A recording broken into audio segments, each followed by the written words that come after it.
My name is Justin Howard. Fitness is my life.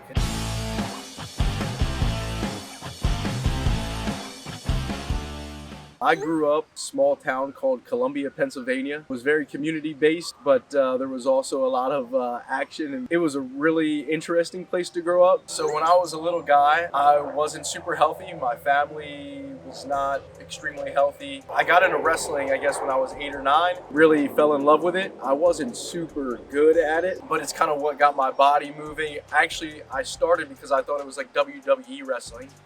Not even close. As the years went on, I really fell in love with it, and it changed my life. Actually, wrestling is really my identity. It's kind of my driving force.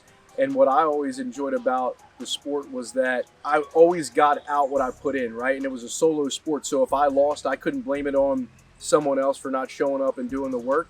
Extremely disciplined in that way. And I lived that way in my life, thinking whatever you want out of life, you have to be willing to put into it. So learned a lot of life lessons there. I wrestled, I still kind of wrestle, not competitively. I wrestled through high school and then went to the military and was in the United States Navy for 5 years. After that, my dream was to walk on to the Penn State wrestling team and was offered a spot to wrestle for Cael Sanderson, which was a dream. He was kind of my idol growing up, and I had no idea that he was the head coach of Penn State. So he said, well, you've got to go through this process to walk on.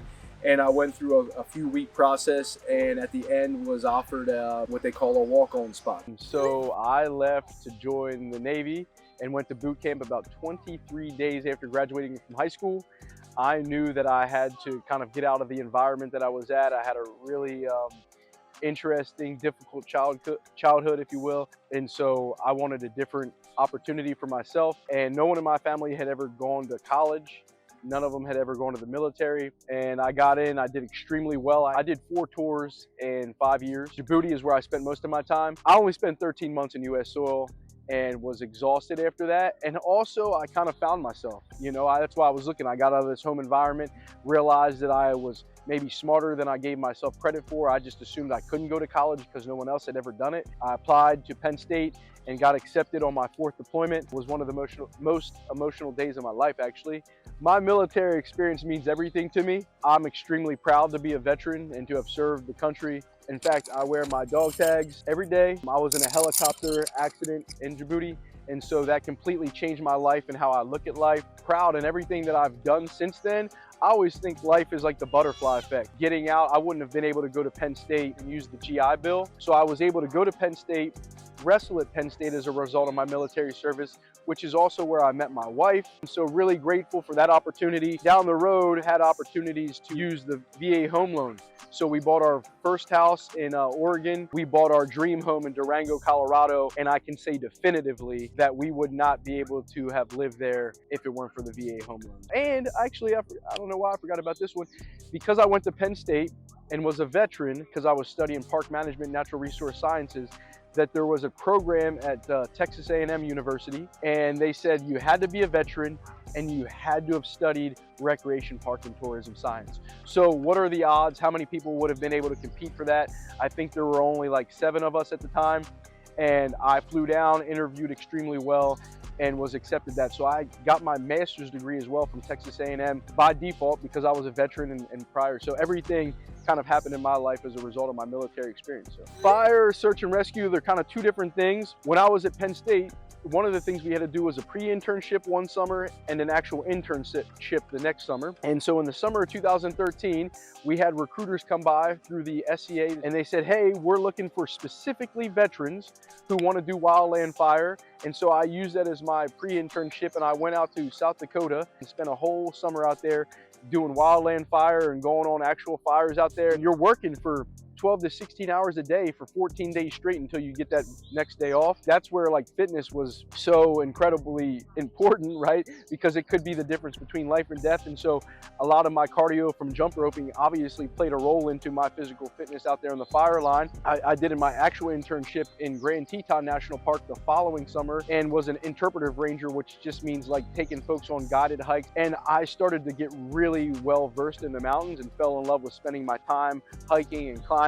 I wanted to become a search and rescue. I wanted to get paid to go search and rescue and be out in the mountains. I got my law enforcement credentials in California and got picked up to be a search and rescue ranger in Grand Teton National Park, which was the best job in the world. To get paid to live, work, and play in a place as magical as that was just the highlight of my life. And the team that I worked with was filled with incredible people who cared about living life to the fullest, but also helping other mountain people. Like, mountain people have a bond. I'm getting goosebumps just thinking about it, but we have a bond, and being fit and being able to get up the mountains fast enough, hike 15 miles into a remote location to go save somebody's life teaches you a lot about your own mortality and about what we want out of this beautiful thing called life. So when it comes to jumping rope, I mean, I would say it was kind of almost simultaneously at the same time that I started wrestling, so probably when I was about 8 or 9. And like I said, I wasn't super fit back then. And so when I would start jumping, it was the easiest thing to do. I didn't have to overthink it. All I had to do was just get in the rhythm and find my space and just jump. At the same time, I'm a big music guy. I love music, and so I just turn that music on. I've always just let that be the free space that I've had. Honestly, I'm ultra competitive now, and as I've gotten more and more fit, but jumping rope is still the one thing that I do that I don't compete with. I just have fun and listen to music. I just find the flow and go for it. It's almost like dancing to me. I think, you know, it was kind of a long, slow process, because when I was young and not super fit, it didn't come easy to me, right? I enjoyed that I was feeling better, but in the moment I didn't enjoy the workouts. I think as I progressed, I started to find my space, started to shed some pounds. I was getting older, so I got a bit taller and started to even out a bit, if you will. Funny story here is I had gone to the same school my whole life, and my 8th grade year I really kicked it up another gear, and that's really when my life to who I am now really kind of changed in terms of the fitness aspect. I would work out 3 times a day, and when I showed up to school my freshman year, folks came up to me and they had no idea who I was. That year I ended up going undefeated in wrestling, so it was a really good season for me. But as I've gotten older, yes, I love what I look like physically as a byproduct. Really what matters to me now is that mental clarity and that the happiness, the joy that comes from just working out and knowing that you put in the work to be the best version of yourself. I have never in my life had a workout, whether it was something I wanted to do or not, that I've walked away from and said, I don't feel better as a result of this. It's paying myself forward. If I don't fill my cup, how can I fill anybody else's cup? My favorite Crossrope rope is definitely the 2-pound. I like it because it's like a full body workout. I can get under that thing. The forearms are burning. It works the abs. It works the shoulders, the legs. It's truly a full body workout. Honestly, as I've gotten older, I can't go out anymore and deadlift 375 pounds for 8 reps without feeling something. As a result of getting warmed up and cooled down, I've started to use the rope a lot more. That full body workout with the 2-pound rope is the perfect entryway into a heavy squat or deadlift or bench press day. So really grateful for that rope. I think that there is something special about obtaining goals with another person, right? So like watching somebody achieve like a personal best or a PR is really cool to be a part of it.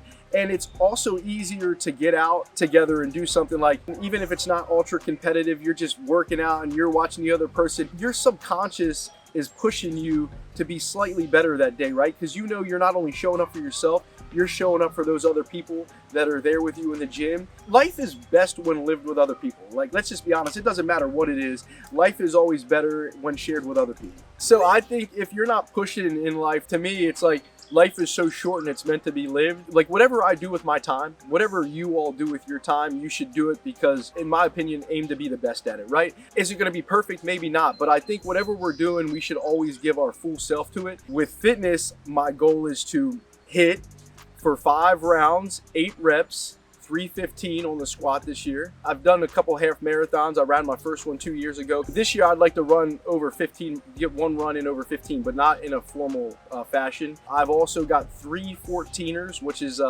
3 mountains over 14,000 feet that I want to climb this year in Colorado. And then my last one is I want to use my 2-pound rope and I want to jump for a 90 to 120 minutes straight without stopping. I've always jumped for 10, 15, 20 minutes, but never for a long period of time. So I want to see if I can mentally get in the game for that. I don't know that I have any hobbies or interests outside of working out. And I say that because everything that brings me the most joy requires some level of physical fitness, right? So I love to dance. I love hiking. I love watching football. I love watching college wrestling. Even something where I'm supposed to be subdued, I'm pretty antsy. When I was in college, I had this dream to go to Tomorrowland, which is the largest music festival in the world at 400,000 people. It's just a gathering of love, celebration of life, and just the best music, I think, in the world. This is a tough question because there are a lot of people that I'd love to meet, jump with, chat with, whatever, but I had to go with Teddy Swims on this one. I absolutely love that guy's music. I think he's got a fantastic voice.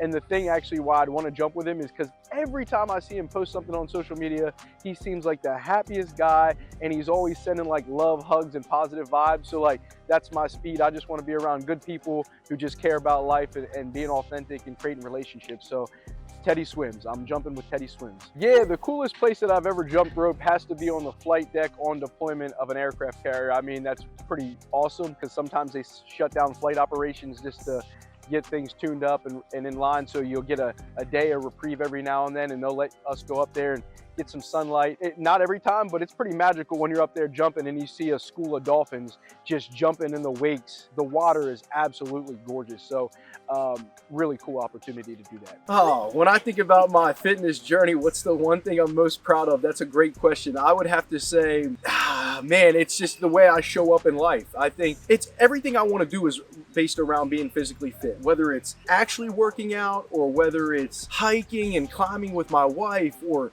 going to music festivals and being able to dance for 12, 16 hours straight. Everything that I love to do requires me to be physically fit. I think it's an ongoing thing, and I'm grateful for being physically fit. Fitness is one of the best things you can do in prioritizing yourself and the longevity of your life. My journey has been a long and very interesting one, and one that I encourage all people to try to find their own journey, find what's natural, what's fun to you. Fitness has always been an outlet for me. It gives you the physical attributes you might be looking for, which is great. Don't get me wrong, I love looking and feeling healthy, but that mental component, it builds resiliency in you that allows you to push past limits that you didn't even know you could push past, and you learn a lot about yourself in those situations. I watched my mom get beat as a kid, and I knew that when I got older, I would be in good enough shape that I'd never have to watch another woman ever endure that kind of violence ever again. I had a lot of anger and resentment built up from a kid, and it was always an opportunity to advance my own position. You put that time and work and energy into something, it's just fulfilling, and it's important that you find the value in you, right? Don't do fitness again for anyone else but yourself. With ropes, it's the easiest way to buy in and lose track of time, and it's the easiest way to get in. Before I was lifting heavy weights, before I was running long distance mileage, I started jumping rope. And you know what's funny about that, I thought about this a lot as I'm getting inching closer to my 40s.